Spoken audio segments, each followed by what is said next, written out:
Hey, what's up everyone? My name's K-rel. I'm here to do this quick Linx review. I've been battling this for over a year now, about a year and 9 months, and I just started feeling somewhat normal, and I want to do a video to try to help out everyone who's been struggling with this. This is not a paid advertisement, as you can tell by the terrible quality. This is my first video ever.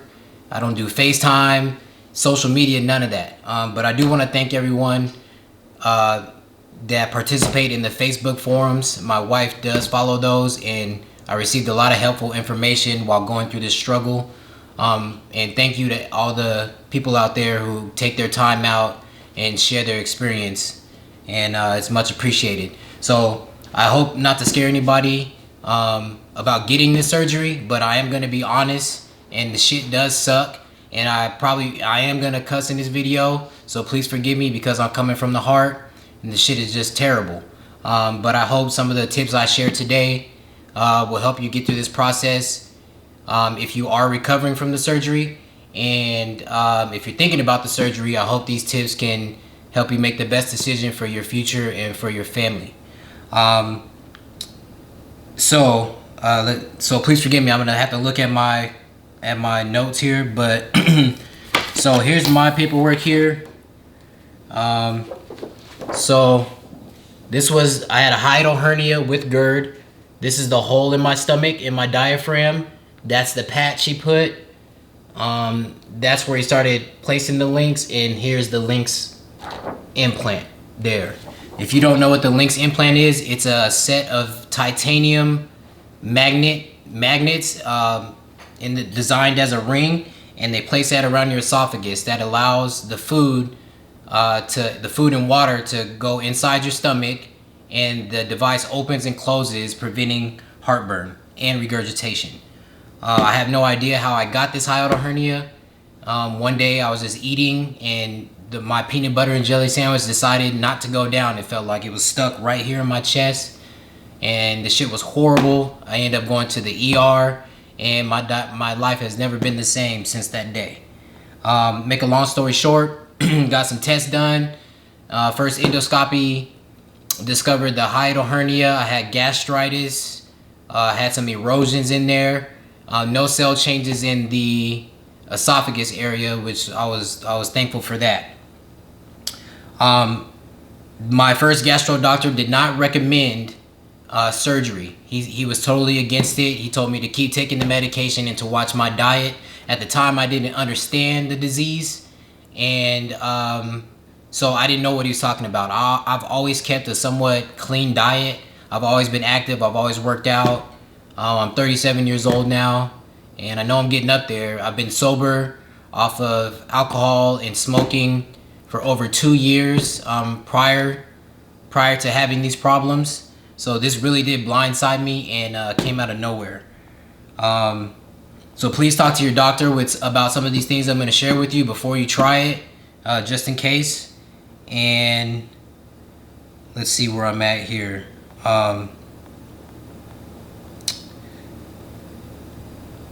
So some of the symptoms that I had before were really bad breath, terrible breath. I mean, like, I talked to people from a distance and they would smell that shit. Like, they'd even back up on me. But that was horrible. My voice was always hoarse. My throat would always close. Sore throat all the time. I was coughing up green stuff. Let's see. I had an uncontrollable dry cough. And I was still, at the time, I was still working out to try to keep my sanity, because for some reason I thought in my head, like, I will be back, I will be the same again. Finally went to, after the endoscopy, I was prescribed PPIs, 20 milligrams. Those did not work.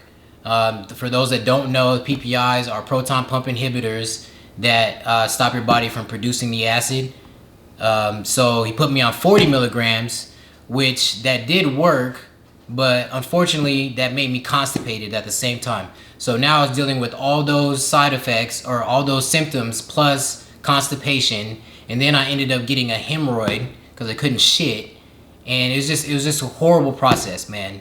And so make a long story short, I got fed up and I asked to speak to a surgeon.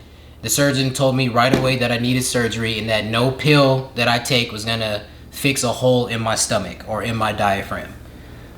So that's basically when he told me about the Linx and the Nissen fundoplication surgery, two of the most common surgery for Gerd, or heartburn, if you wanted. So Gerd and heartburn are the same thing here. So I asked him which one would he recommend, and he recommended the Linx because it's newer, it's less invasive, and so that's the one that I chose to go with. The surgery was laparoscopic. We had 5 incisions here.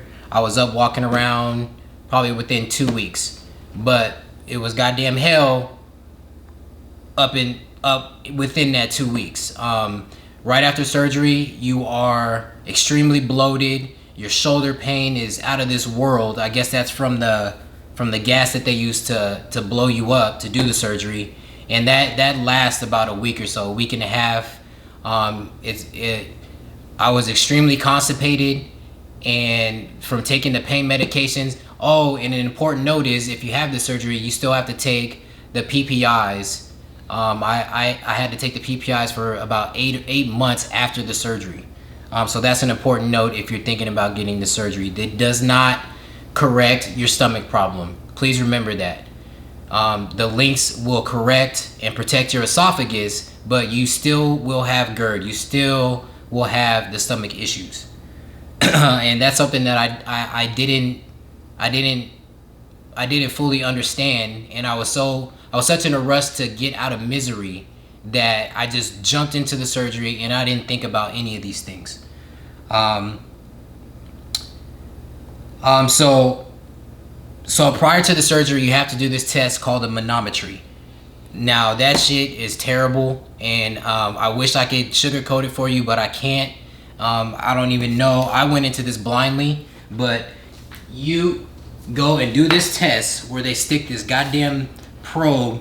I'm gonna cuss in this because I'm coming from the heart. I'm not sure if I said that. I apologize, but I'm sorry. This shit was just horrible. So they stick this probe down your damn throat, through your nose and down through your throat, and you have to swallow and hold the solution, and it's about 10 minutes, and it probably will be the longest 10 minutes of your life. I mean, that shit was just horrible. I went in thinking that it was gonna be simple. Went in at 8 in the morning. I thought I was gonna do some things after that. Like, I came home and took a nap because that shit kicked my ass, man. And unfortunately, my wife found some forums where some people were having some serious complications who had the surgery but didn't have that test done. So if your doctor is trying to send you to have that surgery, to have Linx surgery without having a manometry, get a second opinion, please, before you do that, because from what it sounds like, people are having a lot of problems and a lot of complications without doing that test first. Please forgive me for rushing. I just want to make sure I get to the food part because that's the most important. The bottom line is the surgery recovery is rough. My surgery was April 24th. I'm standing here a year and about 2 months out, and I just started feeling normal again. I just started having better days, and it's been a long road. So just to make a long story short, if you just had this surgery, you're going to feel like shit for a very, very, very, very long time. You're gonna have the heartburn, you're gonna have the stomach problems, you're gonna have the gastritis problems, the gas problems, and you just have to try to stay positive. And the most important thing is patience, because I really did give myself a lot of unnecessary pain and stress and suffering with not being more patient with my body and healing through this process. At one point after the surgery, I had a stool test done, another endoscopy, in and out of the emergency room because I thought something was wrong, because my stomach was going crazy, and I just didn't feel well. Also through this process, my immune system was very low while I was recovering from the surgery. I got strep, I got a stomach bug 3 times, I got strep throat, I got the flu, all within like an 8 or 9 month period. And that's only due to the poor diet that basically you have to do after the surgery. And the reason for that is the surgeon instructs you to eat 10 soft meals a day after the surgery, and that's to exercise the Linx ring. And if you, we hand me my wallet. And if you don't exercise that ring by eating 10 times a day, you're going to be in a lot of trouble, because what happens is the scar tissue will form. The scar tissue will form around the ring, and it'll basically close your throat shut, and they'll have to go back in there and readjust it. So the eating part is very difficult, and it's very important. So keep that in mind. And if you're going through this, I learned the hard way. Be careful about what you're eating as a soft meal. I was actually putting myself through a lot of pain and misery because I was eating cereal bars every single day, and that is one of the worst things that you can eat when you have acid reflux, GERD, heartburn, whatever you want to call it, is cereal bars. Jelly. You want to stay away from jelly. One of the best websites is eatthis.com. Eatthis.com, and they have a full list of foods that you should stay away from. It's eatthis.com, foods and acid reflux. I did see a lot of articles out there, but this one really stuck with me, and it helped a nice blueprint as far as what to eat and what not to eat now. But when I was recovering, it didn't. I was trying to eat anything soft, and I was giving myself a lot of pain and misery in the process. So if you are recovering from this, again, be patient. You're not gonna feel very good until you start getting closer to that year mark, unfortunately. So I'm gonna start to get into the food part, but a couple things to keep in mind after the surgery is that you do get a card, a Linx card, like so, that you have to carry around in your wallet, stating that you do have an implant. And you also have to carry this when you travel and go through the airport, because you might set off the damn metal detectors. So that sucked. And then I also got this done on Amazon. It's a bracelet that's stating that I have a magnetic implant around my esophagus, just in case, God forbid, I ever get in a car wreck or I'm unconscious and they try to throw my little ass under a MRI machine. You cannot get a regular MRI with this implant. It'll kill you. It'll rip this thing out of your chest. So that's another scary thing that you should think about before you have this surgery, and that's something that I didn't think about prior to this surgery. I'm still scared to do active things. You know, I did jiu-jitsu for a long time, and I'm gonna try to do it again, but I'm gonna have to be careful, because or like ride a roller coaster or anything like that, because if this implant moves, it's back to square one, and that's a pretty scary thought. And you know, for whatever reason, I can't shake that out of my head. So see where we at here. So as far as the food goes, oh, one of the main side effects of this is nausea. I was nauseous every single day for 9 months straight, 10 months straight, every single day. I had uncontrollable dry heaving in the morning. My stomach was a mess. I actually tried to get off of the PPIs 6 months after surgery, and I was unsuccessful. Fast forward 9 months after the surgery, and I was able to get off the PPIs, but unfortunately that only lasted for a month. I developed a food sensitivity with saturated fats, and olive oil started to give me trouble, and my stomach. So the Linx was doing its job at this point from keeping the heartburn out of my life, which was great. But now I have to address another problem, and that's certain foods that I used to be able to eat, my stomach is not tolerating anymore. And that was really tough. And throughout this battle, I had a bout with depression. I was extremely depressed from feeling like shit every single day. And the doctor tried to put me on antidepressants, and I refused to do it. I just waited until the 8 months or 7 months until I could start light exercising again, and that did help with the battle with the depression. And see. Another thing with this is significant weight loss. You will lose a lot of weight. Still to this day, I have to force myself to eat. It's tough for me to get down 2,000 calories a day or even more than that. And it's just not an enjoyable process to eat anymore. You have to get used and learn how to eat again with this implant, because food will get stuck if you try to rush to eat. So please remember that. What's the time looking like? Yeah, 15 minutes. Okay. So I'm gonna get to the diet here soon. I'm just gonna go through these notes real quick, make sure I didn't miss anything.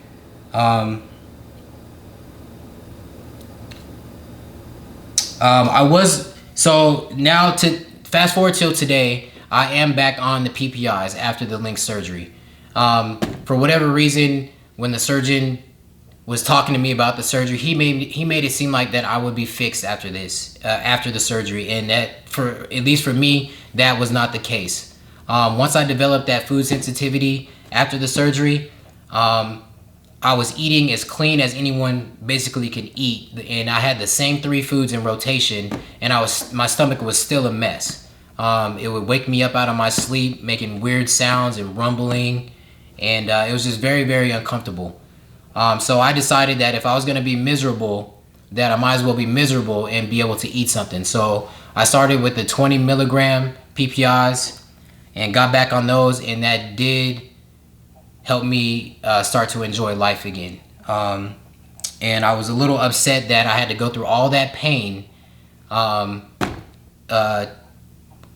end up going back to the medication. That was the whole reason I had the goddamn surgery in the first place. But at this point, I have a new mindset about the medication, and I just think about, shit, man.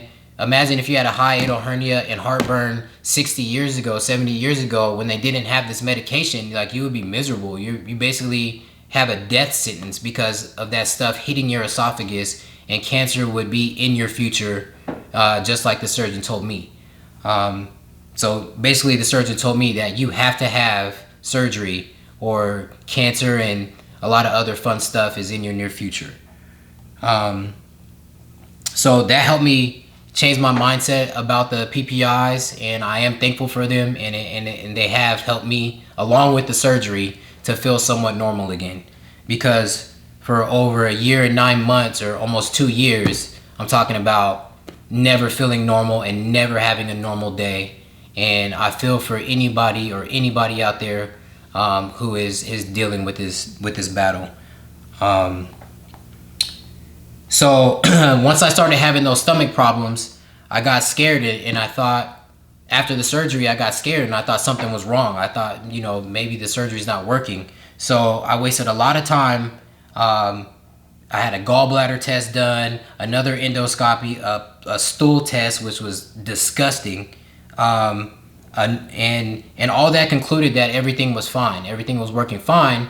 It just goes back to what my first gastro doctor told me, is that he didn't recommend surgery because it doesn't fix your stomach problem. It will fix the esophagus, but not the stomach problem.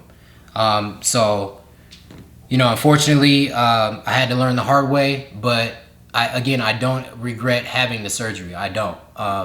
Even though I'm back on the PPIs, my gastro doctor, we're gonna work together and try to get it to where I'm taking the least amount possible.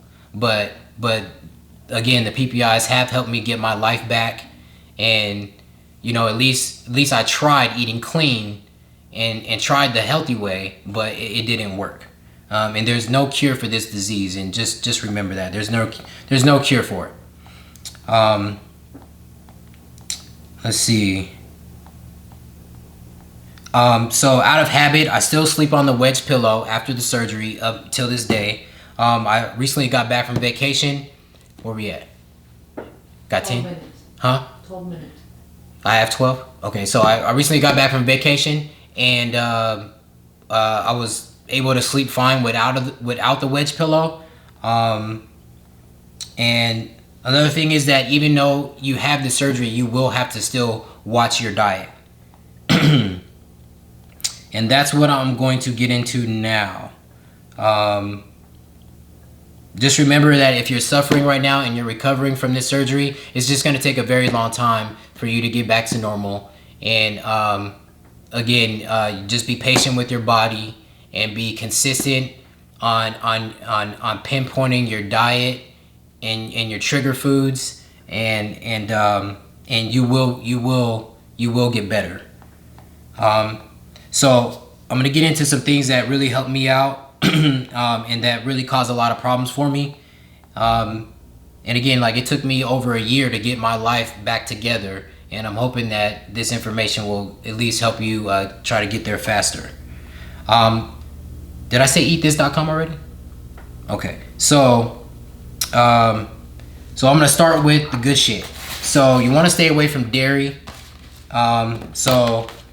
Nutritionist told me about this vegan butter, and I love goddamn butter. I love butter with crab legs, especially with some lemon on it. But vegan butter is called Earth Balance. Definitely try this. Get this in your life. This will help with some of those bad symptoms. When I started probably having problems with olive oil, I went to olive oil spray, because somehow, some way, they take all the fat out of this, and this definitely helps with the weight loss, and didn't want that, but this is what I had to cook with until I started getting back on the PPIs. You want to stay away from table sugar and get honey in your life as much as possible. The most important thing is this oatmeal, man. Again, eatthis.com. I appreciate you guys, because this saved me right here. Anytime you have a flare up or anytime your GERD is acting up, hit a bowl of oatmeal. It absorbs the acid, man, and it really, really helps. This Italian seasoning came my best friend, because basically with this disease you have to, for me personally, like barbecue sauce, anything like that, hot sauce, like I had to stay away from all that. So salt and this Italian seasoning became my best friend. With my immune system being low, I was eating aloe vera fresh out of the leaf. I don't recommend that. That shit tastes terrible. And if you can stomach that, I give you a lot of props, man. And also give people that do videos a lot of props, because this is harder than it looks. This is like my third time trying this. But anyways, I got this from Sprouts. Try this. This will definitely help with your immune and your digestion. It's aloe vera inner fillet. I'm sure it's not as effective as eating it out of the leaf, but at least you can get this down. As far as salad dressings, I was able to find some non-dairy salad dressings. I found this at Sprouts. They have a few of these. Protein shakes, man. Throw some spinach in there. Since I haven't found a dressing that I like without vinegar, and that's another thing you want to stay away from with acid reflux. So I usually would throw these in my protein smoothies. And thanks to eatthis.com, I learned that whey protein contains lactose, which is dairy, and that was another thing that was adding to my misery going through this recovery process. So I found this terrible tasting ass shit at GNC. This is a plant-based protein gainer, so this will help you get some calories and your protein intake while you're trying to recover. Where we at? Okay, so almond milk is a good substitute for the dairy, for milk. Here's another plant-based gainer by MRM, veggie protein. Tastes like shit too, but man, you gotta do it. Like, this will help you get your life back. I haven't really found a drink that I can drink without the sugar messing my stomach up, so every once in a while I'll hit these Pedialites up if I want to enjoy a beverage. These olive oil chips are good for the diet. Now that I'm back on the PPIs, it kind of helps me tolerate the Lay's more. But if you can't tolerate the Lay's, the 65% less fat baked Lay's are good. As far as for tea, ginger tea is great while you're recovering. This soothes the stomach and helps with inflammation. You want to stay clear of ginger tea with peppermint. Peppermint is really bad for acid reflux. Again, you can get all that information on eatthis.com. Raisins have been good. A good source of fat. This is another good source of fat. Sunflower seeds, almonds, pumpkin seeds to assist with the weight loss. Regular vitamins, these these mankind organic vitamins started giving me problems when I was recovering. So now I found this at Sprouts, these liquid vitamins. These liquid vitamins have been very helpful and don't give me any problems. B12 for energy and immune system support, Sprouts. Fiber to help with digestion. Monolaurin. Monolaurin is great for your immune system. This is red marine algae. This is good for the immune system. These RX bars are great for snacks. So if you're recovering and doing the 10 meals a day, this is a good snack right here. I mean, this has a lot of protein, and not a lot, but it has 12 grams of protein, 220 calories, so this is good. You want to stay away from chocolate. You want to stay, this shit right here, I thought trail mix was good for you, but this almost sent me to the hospital recently. So you definitely want to stay away from like the apricots and all that. This caused a lot of acidity in my stomach. You want to stay away from cranberries. Cranberries are very acidic. You want to stay away from ketchup, tomatoes. You do want to do avocados. You want to do, that's a good source of fat also. You want to do ground turkey, turkey breast, chicken.